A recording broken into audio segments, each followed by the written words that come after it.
Hello बच्चों, welcome to basic से start करें। मैं विकास गुप्ता महादेव की नगरी काशी से।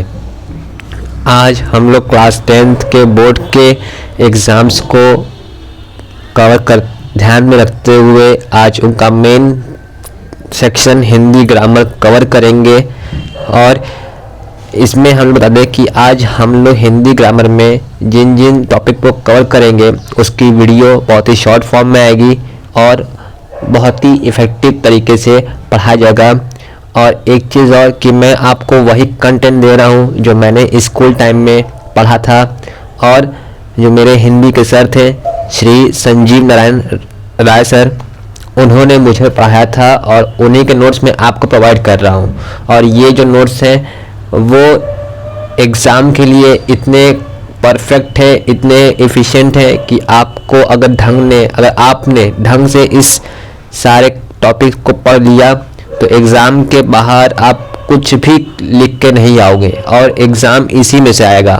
और चाहे फिर वो क्वेश्चंस जैसे भी बनाए बोर्ड के लोग, ठीक है। तो आज हम लोग जो चीज़ें इसमें पढ़ेंगे तो इसमें पहले हम लोग रस, फिर छंद, फिर अलंकार, समास और संधि। यहाँ पर ध्यान देने की बात है कि मैंने हर टॉपिक में लिख दिया है कि कौन कौन से टॉपिक पढ़ने हैं। जैसे कि रस में कई सारे रस हैं तो हमें हास्य रस और एक और है करुण रस, और एक और है हमारे पास करुण रस, तो उसको भी कवर करेंगे। छंद में 2 छंद पढ़ने हैं, एक सोठा है और एक रोला है। अलंकार में 3 अलंकार पढ़ने हैं, उपमा, रूपक और उत्प्रेक्षा। समास और संधि मैं आपको अगली वीडियो में बताऊंगा। So let's start. हास्य रस, तो हास्य रस के बारे में जानना इसलिए पड़ता है क्योंकि एग्ज़ाम में यहाँ से सवाल हर साल पूछते हैं और या तो लिखने के लिए या फिर किसी न किसी फॉर्म में ये सवाल देता है। और आपको बता दूं कि 2022 के जो एग्ज़ाम्स थे बोर्ड के, तो उसमें ग्रामर में जो रस, छंद, अलंकार, समास और संधि ये जो टॉपिक हैं यहाँ से क्वेश्चन अब लिखने के लिए बहुत कम, मगर आपको एग्जाम्पल दे देगा और बताएगा या पूछेगा कि इसमें कौन सा रस है या इसमें कौन सा छंद है या ये किस अलंकार का उदाहरण है, ठीक है।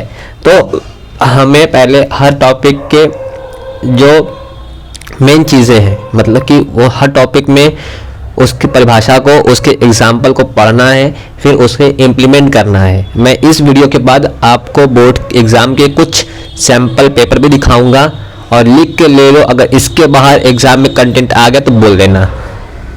तो आता है हमारा हास्य रस। हास्य रस, तो हास्य रस का सिंपल सा होगा कि किसी व्यक्ति की विचित्र आकृति, वेशभूषा एवं चेष्टाओं को देखकर जो आनंद आता है वो हास्य कहलाता है। हास्य रस का स्थायी भाव हास है। विभाव, अनुभाव और संचारी भावों के संयोग से हास्य रस की निष्पत्ति होती है। मतलब जब हम किसी व्यक्ति की अजीबोगरीब आकृति देखते हैं, उसकी पहनावे देखते हैं या उसके की जाने वाली हरकतों को देखते हैं, तो उसको देखकर या उन चीज़ों को विजुलाइज करके जो हमें आनंद मिलती है, जो हमें हंसी आती है, वही कहता है हास्य कहता है। और हास्य रस के जो स्थायी भाव है वो है हास, और ये विभाव, अनुभव और संचारी भावों के संयोग से ही उत्पन्न होता है। फॉर एग्जाम्पल, जैसे कि रास्ते में आप जा रहे हो, अगर कोई व्यक्ति किसी को, मतलब आप देखते हो कि कोई पागल व्यक्ति जा रहा होता है तो उसमें आप देखते हो कि वो सड़क पे अजीबोगरीब हरकतें करते हैं और आपको देख के हंसी आती है। या फिर आज जब कोई मूवी देख रहे होते हो, ठीक है, अगर मूवी में कोई कॉमेडी सीन आ गया या कोई ऐसे कमेंट्स हो गए तो जिस पे आप हंसते हो, तो वही होता है हास्य रस।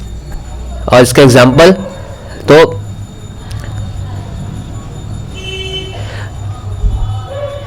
इसके एग्जाम्पल है विंध्य के वासी उदासी, तपोव्रतधारी महाबीनु नारी दुखारे, गौतमती तरी सो तुलसी, सो कथा सुनिबे मुनिवृंद सुखारे, वह शिला सब चंद्रमुखी, परसे पद मंजुल कंज तिहारे, किन्ही बलि रघुनायक जू, करुणा करी कानन को पगधारे। यहाँ पर कहीं के स्पेलिंग मिस्टेक हो तो ध्यान मत दीजिएगा, मैं उसको सही कर दूंगा, ठीक है। विंध्य के वासी उदासी, तपोव्रत धारी, महावीर नारी दुखारे, मतलब कि विंध्य पर्वत पर तपस्या कर रहे तपस्वियों के खुशी का कारण ये है क्योंकि वो नारी विहीन है, उनके साथ संगति में कोई नारी नहीं है, और वो इसलिए भी खुशी सुख मतलब खुशी मना रहे हैं।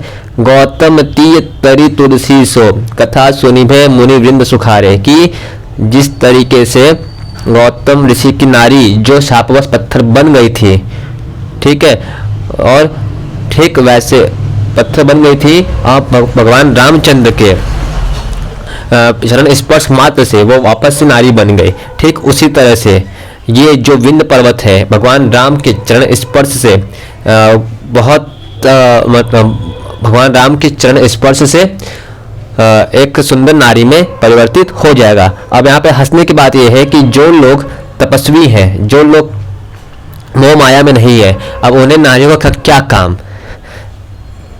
फिर आगे था हमारा करुण रस। करुण रस मतलब कि जब हम किसी के लिए दुख, किसी के लिए कुछ मतलब दया भाव देते हैं तो होता है करुण रस। इसमें किसी इसमें कि किसी प्रिय व्यक्ति वस्तु के उसका कुछ अनिष्ट होने या टूट फूट जाने पर जो शोक उत्पन्न होता है वह करुण रस कहलाता है। इसका स्थायी भाव शोक है। मतलब जब हमारे कोई प्रिय वस्तु हो या कोई प्रिय व्यक्ति हो जो हमसे दूर हो जाए, अगर व्यक्ति है तो वो हमसे दूर होगा या हम उसके वियोग में होंगे, ठीक है। अगर वस्तु है तो वो टूट जाएगा, फूट जाएगा, खराब हो जाएगा। तो इन सब चीज़ों के होने पर ही हमारे दिल में, हमारे मन में जो दुख उत्पन्न होता है वो होता है करुण रस, और करुण रस का स्थायी होता है शोक होता है। इसका एग्जाम्पल आप समझ सकते हो कि मणि खोए भुजंग सी जन्नी, फंसा पटक रही थी शीश, अंधी आज बनाकर मुझको किया न्याय तुमने जगदीश। और यहाँ पर ये जो एग्जाम्पल है, जो उदाहरण है, वो श्रवण कुमार की माता का शोक है, क्योंकि जब श्रवण कुमार अपने माता पिता को अब 4 धाम की यात्रा से लेके अयोध्या लौट रहे थे तो उस समय उनकी माता पिता ने पानी पीने की इच्छा व्यक्त की थी। तो जिसके लिए उनकी प्यास बुझाने के लिए श्रवण कुमार पानी की तलाश में जंगल में जाते हैं, जहाँ पर महाराज दशरथ जो है कि रात में शिकार करने के लिए जंगल में एक पेड़ के किनारे होते हैं और उन्हें शब्द वेदी विद्या का ज्ञान था, जिस कारण वो आवाज़ सुनते ही शिकार को मार देते थे। तो जब श्रवण कुमार आगे पानी लेने आते हैं तो पानी की आवाज़ सुन करके महाराज दशरथ को लगता है कि कोई जंगली जानवर पानी पीने आया है और वो उसी समय बाण चला देते हैं, जिससे कि बाण जाकर के सीधा श्रवण कुमार को लगता है। और श्रवण कुमार फिर दशरथ जी से कहते हैं कि उनके माँ बाप प्यासे हैं, उन्हें पानी पिला दे। जब दशरथ जी उनके माँ बाप के पास जाते हैं तो उन्हें पानी पिलाते हैं और उसके बाद पूछते हैं कि तुम कौन हो, तो वो बताते हैं कि मैं, अपना परिचय देते हैं। और फिर यह सुन करके कि उनका पुत्र नहीं रहा तो जिस कारण उन्हें श्राप देती हैं और अपने प्राण त्याग देते हैं।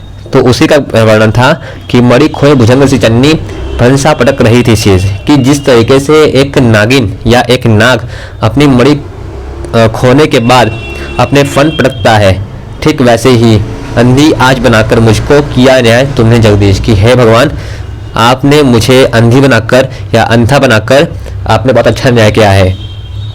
ठीक है, तो अब हम मिलते हैं अपनी अगली वीडियो में, जिसमें हम टॉपिक कवर करेंगे छंद के बारे में, रोला और सोठा।